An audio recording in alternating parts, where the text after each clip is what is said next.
Unsyndicated presents What the Puck with Sean Baligian.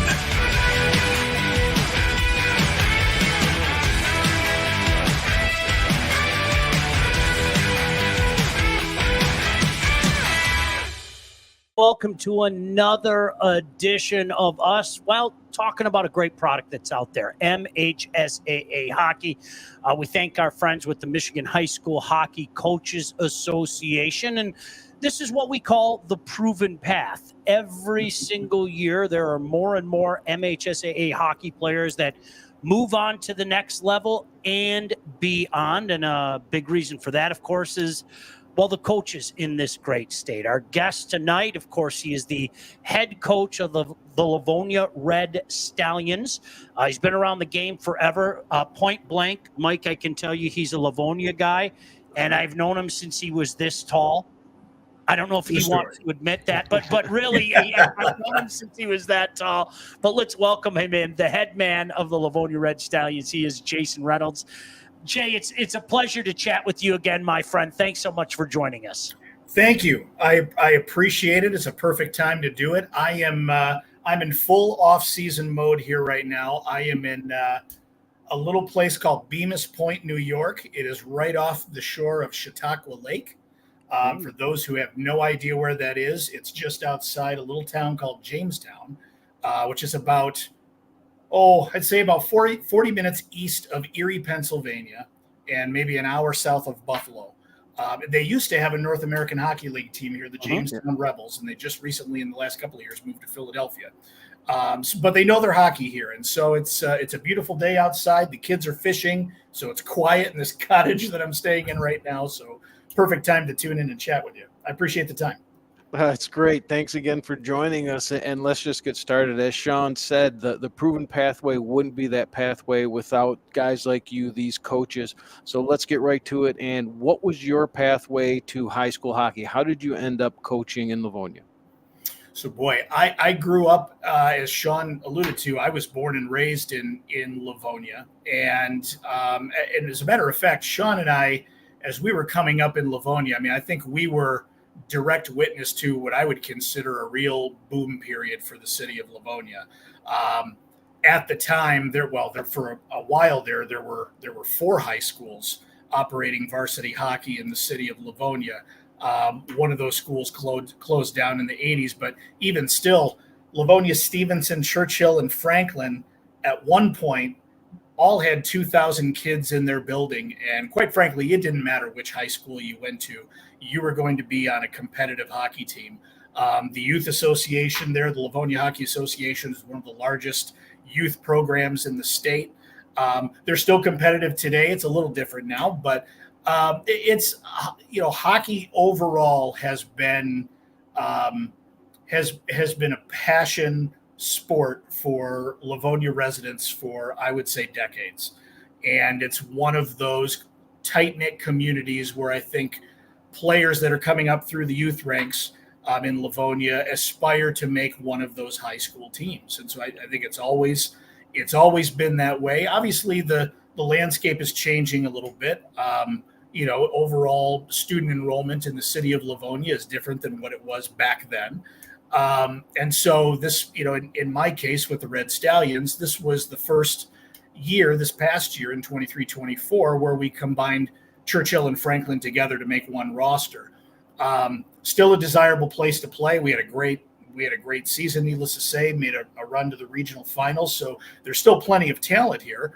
But it's, my path in was, quite frankly, I started out coaching when I was 21 years old, probably had very little business getting started that young, but I cut my teeth and they threw me in the deep end of the pool right away.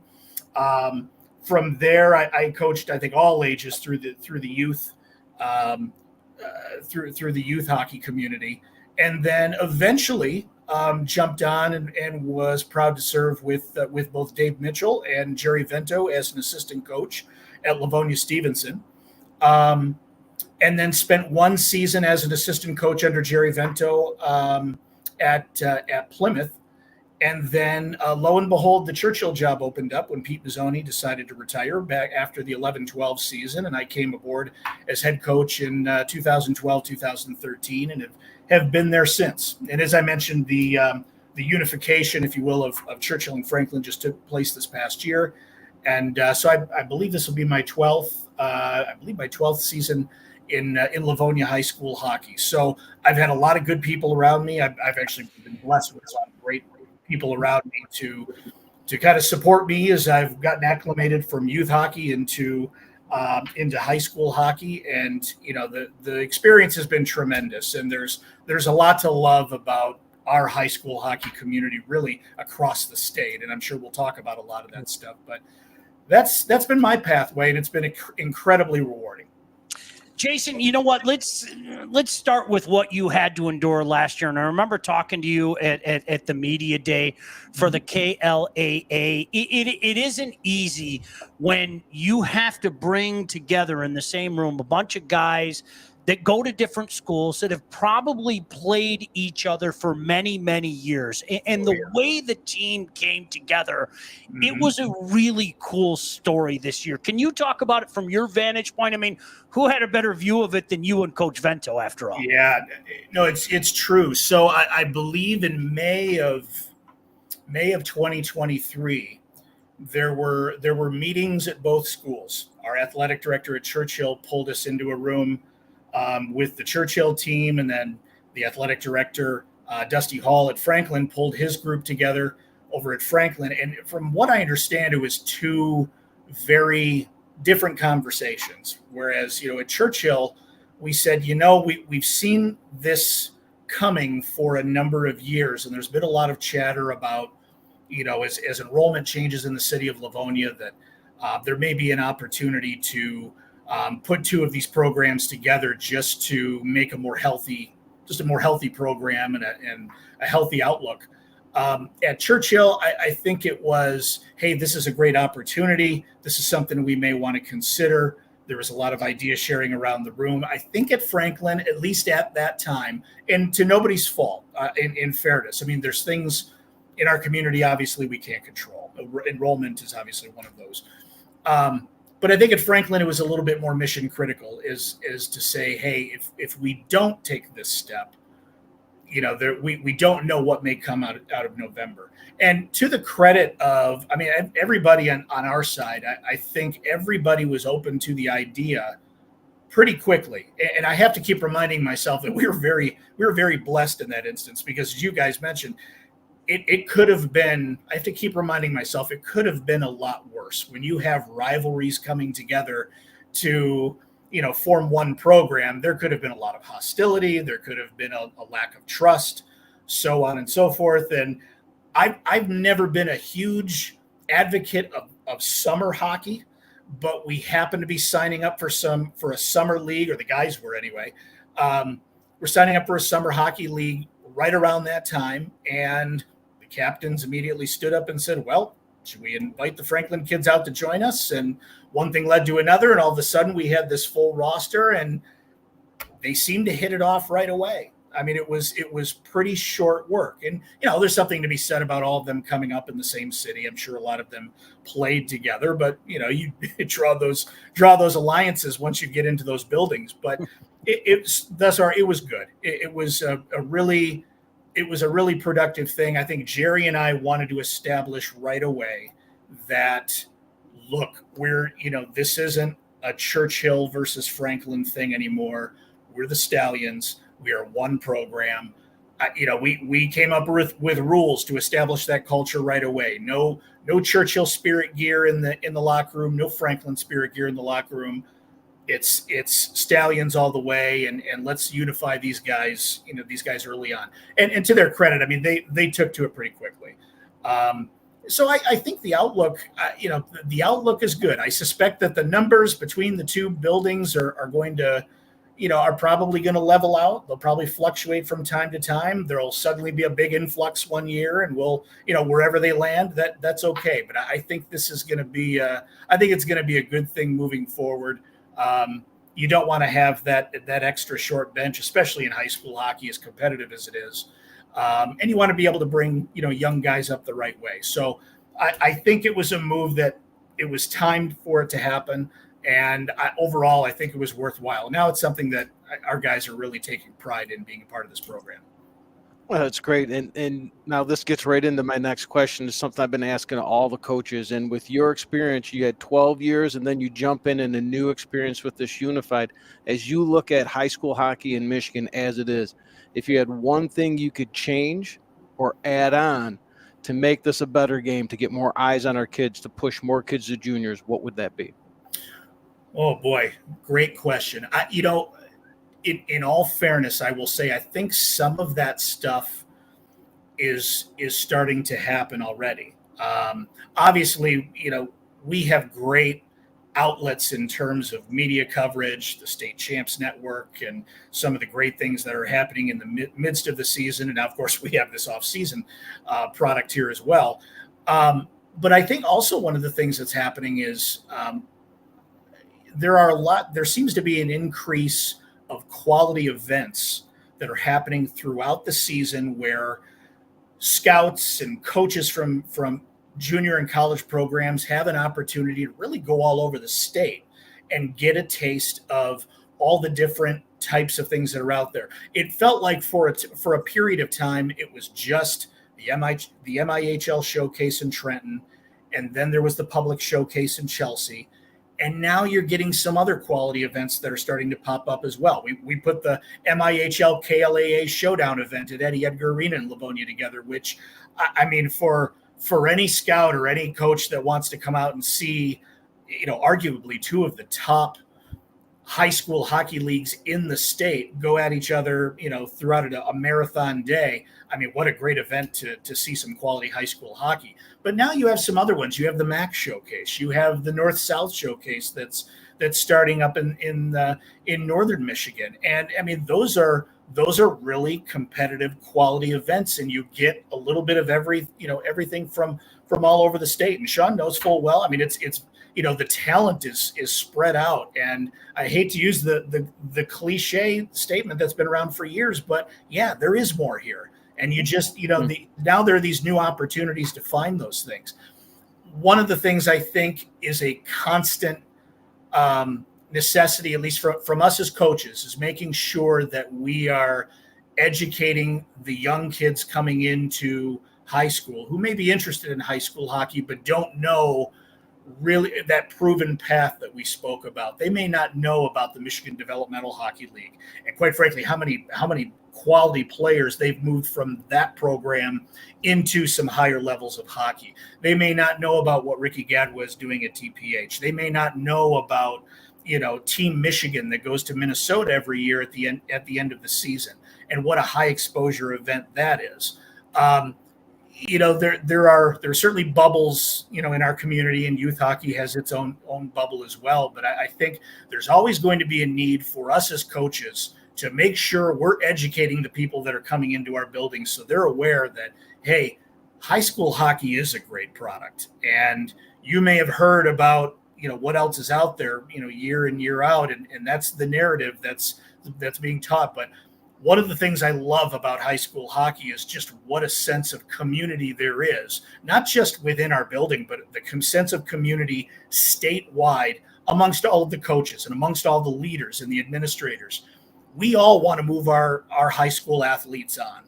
And it doesn't matter if Dave Mitchell from Livonia Stevenson comes across as a crosstown rival and says, hey, I have somebody that, I'm trying to move on. Can you make a phone call? Can you vouch for him?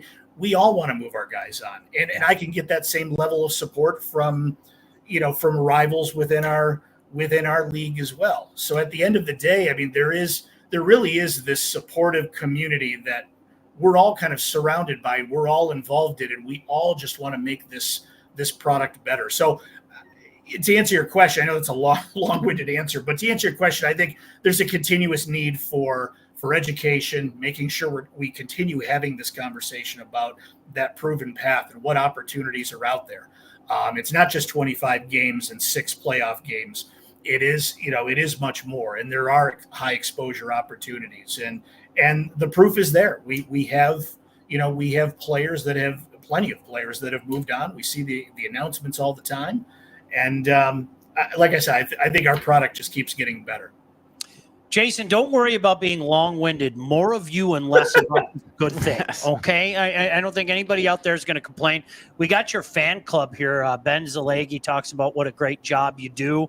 Jeff Hatley said Jason is a good one for sure. I can vouch for that. Jason Reynolds, of course, head coach of the Livonia Red Stallions. I want to go back to something that you just said because I think I've been pounding the drum on this. I love that in recent years we're seeing more of these showcases coming because one of the cool things, and guys, and I know guys from my years of working in other hockey programs, I'm starting to see more scouts at these events. And the coolest thing about these scouts at these events is they'll walk up to you and go, hey, can you tell me about this kid from Byron Center, from Forest Hills NE? Can you tell me about this kid from Houghton? And the good news is now you can see them at a lot of these events. It isn't just about coming down to Trenton. I mean, it's the granddaddy of them all. Sure. Tip of the cap, we all know it.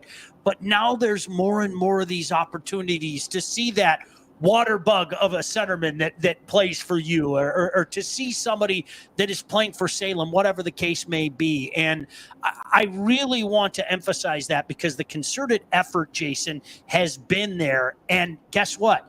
If you can go, these guys are going to find you. You hear the scouts say it time and time again. And that's why so many guys from the MHSAA are now moving on to a lot of places. No doubt. And I think it's the collective effort of everybody involved. And a tip of the hat to the work that you and John Kidd do with the State Champs Network. That's an opportunity that isn't necessarily offered, with the alternative product. If you're involved in a local association, or maybe you're on the tier 1 side or what have you, I mean, that's just exposure that you can't necessarily find anywhere else. And you guys do a great job of covering the entire state. The coaches work collectively together to highlight those top players. And I think it's just, like I said, I think the progress that's been made is really through collaboration. And I think everybody every year is anxious to come back to the table during our coaches association meetings and say, okay, guys, what's next? We're making a lot of great headway here. What else can we do? How else can we get involved? And even as new leaders rotate into those coaches association meetings, and they run for the board and things of that sort, new ideas start to emerge. And it's just it's a treat to see this thing come to fruition, especially in the time that we're in, where social media is. There's such an instant reaction, an instant gratification to all of those things, and the coverage that we get. I mean, it's really awesome, and I think it's just going to continue to grow. I mean, we're getting more involved in live streaming now, and hockey analytics, and some of the things we're able to do with technology partners behind the scenes now is really incredible. So the access to information that a lot of these outside, again, coaches and scouts and what have you, the access to the information they have, I mean, we're making it easier for them, and that's a good thing. And it's good for these students that are coming up. Hell, we want to do a game a week, Jason. Yeah. That's our goal now. We want to go all over the state and do a game a week. So keep that in the back of your head. Absolutely. You were talking about educating the kids, the parents, on what's out there, especially on that path on the way out. And you had one just open up right in our back door here at Schoolcraft College. They grabbed one of your fine senior this year, Landon Burnt, a kid that I know a lot about. How big is that, do you believe, that program, that ACHA program opening up right there in Livonia, going to be for moving some kids on from Livonia? Well, I think it's just a great local opportunity for some of these talented players to play some college hockey. And boy, I mean, anybody should be proud and excited to play for a class act like Dan Phelps. Dan, who is one of the former Livonia Franklin coaches, and he's always been supportive, not just of myself, but I mean, he's been supportive of all of the coaches that have come through Livonia as well as in the KLAA. I mean, he is such an ambassador for our game, and his resume speaks for itself. So I mean, anybody that goes to a program like Schoolcraft College is going to get a great experience under his wisdom, under his guidance. And I mean, the sky's the limit for that program. I think it's an exciting time, this relaunch of this program. And yeah, Landon Burt is a great pickup for him. He's a tenacious player. He was one of our top defensemen over the last couple of years. Plays with a bit of an edge, but boy, I have so many highlights of so many incredible plays that Landon has made over the years, and a great student athlete too. He's got a good foundation behind him, great family, and I expect him to excel there. He's going to do great. Now, I think all those guys are going to do great. So it's an exciting time at Schoolcraft and in Livonia. You know what? I think I can say first, certain, no doubt about it, we're all in the Coach Phelps fan club, and his enthusiasm is awesome. I had the opportunity of doing an event at Schoolcraft with Darren McCarty, and we asked Coach Phelps to come out and talk about it. His enthusiasm is great. And Jason, to your point, I think a lot of times, there's no development that's the same. Everybody develops differently, and sure. Giving some of these guys, especially maybe some of these young defensemen, the old adage is sometimes it takes a defenseman a little longer. Giving these guys an opportunity to develop their game, who knows where they take this? This could just be a rest stop as we've seen for so many players in the state, is to go here and then there and then there. And it's an exciting thing. And I think it's a win for the entire hockey community. Yeah, no doubt. I think one of the most important things really to educate, especially the young players, on coming into our community, coming into high school hockey, is that it is okay to be patient. We've had some great partners come through at our coaching clinics that we attend, like Sean Hogan at College Hockey Inc., who has come in and given us some good facts about just the reality of those guys that want to go on to college hockey. It's okay to be patient. It's okay to, as many of the coaches say, trust the process. And just understand that, yes, that pathway can work for you. It doesn't necessarily have to be instant gratification. You don't have to make the immediate leap from your senior year into D1. You can go the North American Hockey League way. You can go to the USHL. That then the NCAA maybe next after that. But it's important for guys to understand too. And in our case in Livonia, we don't have the luxury of JV or prep hockey. We never have. So, I've probably, more so than the other ones, I would dare to say I've probably been the one that has thrown more freshmen into the deep end than most would like to admit. But we had a championship run at Churchill several years back. That was built on the back of 5 freshmen. Yeah. And, what's interesting about thinking about those guys is that, boy, the physical specimens that they started out as were nowhere near who they ended up being when they were juniors and seniors. The one that immediately comes to mind is Seth Kucharczyk. Seth was a small, kind of lanky freshman that didn't skate all that well his freshman year, but we took him and we thought, he's going to be a project. We're going to hopefully bring this guy along. And the magic dust seems to be somewhere in that summer of the sophomore year. All of a sudden they grow into this new human being.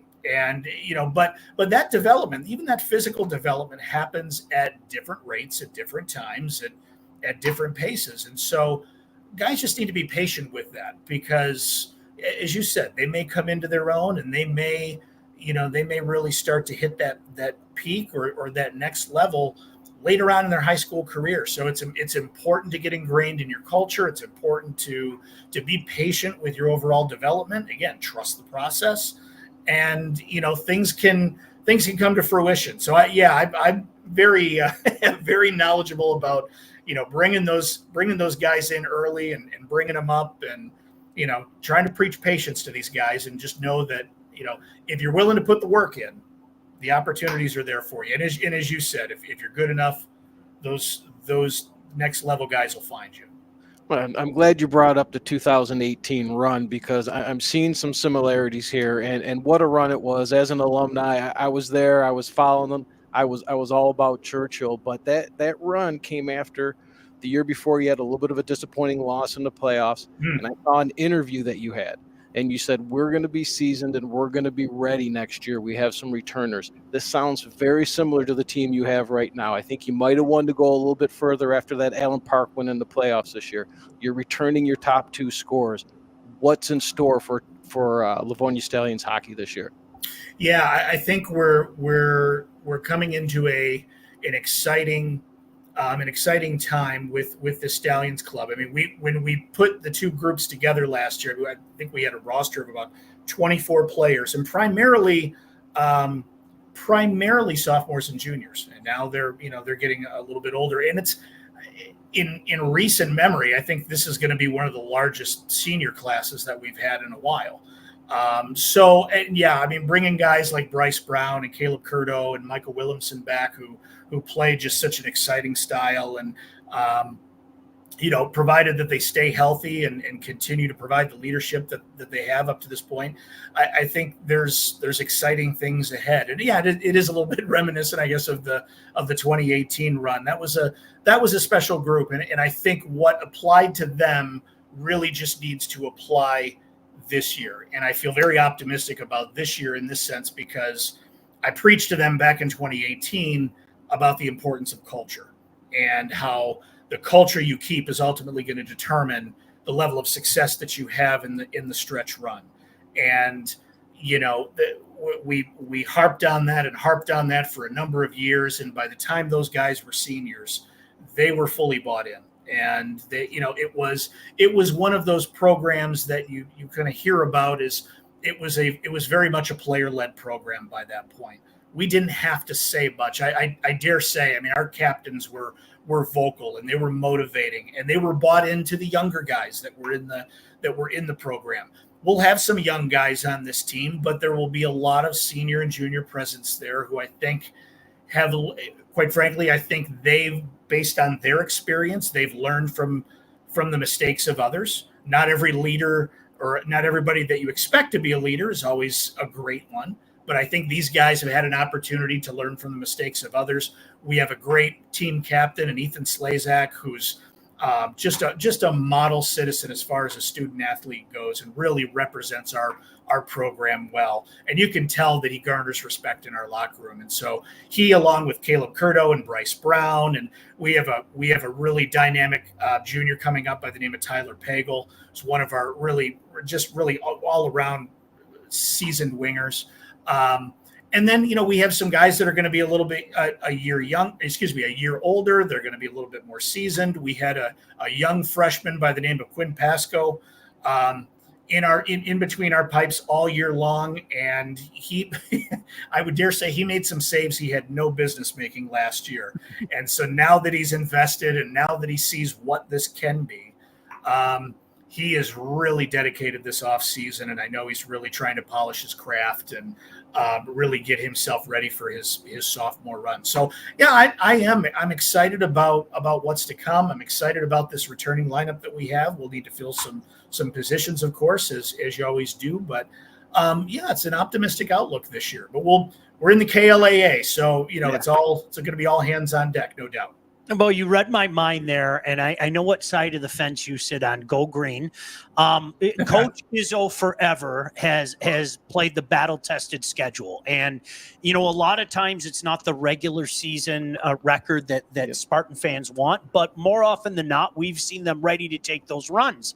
And Jason, I look at what you did in 2018, and certainly to a lesser extent last year, and you just touched on it. Listen, playing in a conference like the KLAA, arguably the number 2 conference out there, we can have that debate at some other point in time. It's cliche, but it's true. You can't take a night off. There's always somebody that is waiting to come up and bite you. It doesn't matter. Go up and down the KLA. There's always somebody that can get you on every given night. No question. And I think I've mentioned it to you in previous conversations. It's always funny when we get into some of these interviews at the beginning of a season, whether it's on media night or even just some of the side interviews that we have with local media in our area, where we talk about the outlook the upcoming season. And when you have a KLAA schedule, there's no such thing as like a cupcake schedule. There's no such thing as a cupcake season. It's always going to be tough. We always have battle-tested opponents in our respective league with great coaches that are leading the charge, and we always have to be prepared to be, on our best game. And one of the things we preach as a philosophy with the Stallions is, look, regardless of what the overall record may be, again, kind of coming back to that whole idea of trusting the process. Yeah, you're probably gonna hit some sharp edges coming down this mountain as we're trying to get to the postseason. But if we can stay healthy, if we can stay engaged, and regardless of wins and losses, and in the locker room we say we don't win and lose, we win and learn.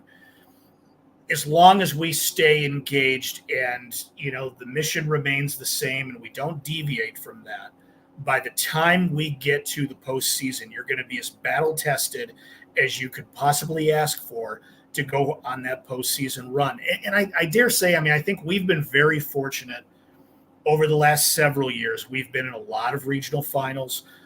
A couple of them we've certainly won. A couple of them we've been within a goal. A couple of them we've had some real battles along the way. But I think we've been able to extend our playoff run based on that overall experience. And so I think this year for us, it's going to be no different. And I would much rather have a 15-10 team, or dare I say a 14-11 team that is battle tested for the postseason than go 20-7 and get knocked out in round one. You want to try to build this thing for the long run. And from a scheduling standpoint, I think that's been kind of the philosophy for us in getting our calendar together for 24-25. So, I'm excited about it. I think we've got a lot of work ahead of us, but optimistic outlook, no doubt about it. I'm going to give you the final word, pal. I was going to say, I believe, unless there was a misprint, the 2018 team finished 11-11 and went on quite a run there. So sticking with the schedule, we know who'll be on that KLAA schedule. Any teams outside of the division that you're going to be playing that are going to be must-see games that we have got to get out there? Oh, that's a great question. We are so this is news to us in our world. There was a period of time while I was at Churchill that for one reason or another we just weren't taking team trips, either to the west side or up north or things of that sort. I have my own conspiracy theory as to why that is. I think maybe a previous team before my time might have ruined it for everybody.